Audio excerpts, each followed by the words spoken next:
I'm Ben and I'm the founder of the 401 Challenge and 401 Foundation. Back in 2015 and 2016, I set myself a challenge to run 401 marathons in 401 days all around the UK to raise £250,000 for 2 anti-bullying charities. Now, to put that into context, that's 10,500 miles, or from the UK to Sydney in Australia. Now, I was never sporty as a kid. In fact, I actually avoided it most of my life as I wasn't confident, I didn't think I'd enjoy it, and for me, bullying had taken a lot away from me. After suffering a stroke at 29, I knew I needed to change my life and start leading it for me, not everyone else. Now, I'm happy to say that the challenge was a huge success and we raised over £330,000 for Kidscape and Stonewall. And the project won multiple awards and commendations, including a Sports Personality of the Year award, a Pride of Britain, and recognition from the Queen, Prince William, and the Prime Minister. Now, these were all amazing, but what we're genuinely so proud of is the real effect that the project had had and continues to have on thousands of people's lives. Now, part of how we do this is by talking in schools and businesses all around the world. I've delivered both inspirational and motivational talks to a diverse array of businesses, from small local businesses to multinational organisations. Now, these talks have been delivered at both live events and also virtually, and I have to admit it's been one of the most enjoyable and rewarding things I've done since the end of the challenge. Now, a bit about the talk.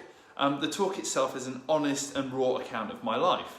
I don't use any visual aids in my talks. I speak from the heart in an unscripted style that's very real and very powerful. I take people through growing up in a military family, travelling the world until the age of 10, going away to school and finding it difficult as I didn't fit in. I talk about realising I was gay at 13 and then feeling like I had to cover it up because it wasn't acceptable at the time. I talk about how constant bullying had a real effect on my confidence and self-esteem, leading me to unfortunately try to take my own life at 18 and then again at university at 20. I talk about my 20s being a haze of just following and doing what others wanted from me. You know, getting the corporate job, earning the money, working the 80 hours a week. I got married, I bought the house. Everything I suppose on paper that would suggest I was both successful and therefore must be happy. Then, at 29, that all changes when I suffer from a stroke. I lose my sight, my hearing, the feeling in my left arm and the ability to talk. At 17 stone, a 40-a-day smoker, somebody that never exercised and leading a life that wasn't decided for me but by me, by others, I realised I needed to change, so I set about doing so. I talk about finding running and using it to help me process what happened to me when I was younger. I talk about travelling the world and finding myself through running marathons, meeting new friends, coming to terms with the fact that who I am is actually okay.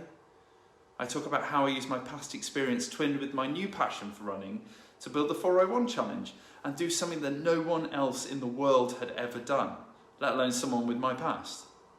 For me, running gave me the confidence and self-esteem to believe in me, to help me find my happy.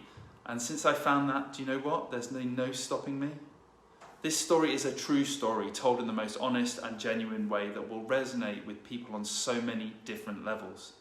This story isn't topic specific as it encompasses so many different topics. I'm not going to lie, we've had people cry, laugh, cheer, but most importantly walk away feeling that they took a step back and began to reevaluate things. This talk is perfect for setting the scene of a conference to uplifting a team at a local meeting.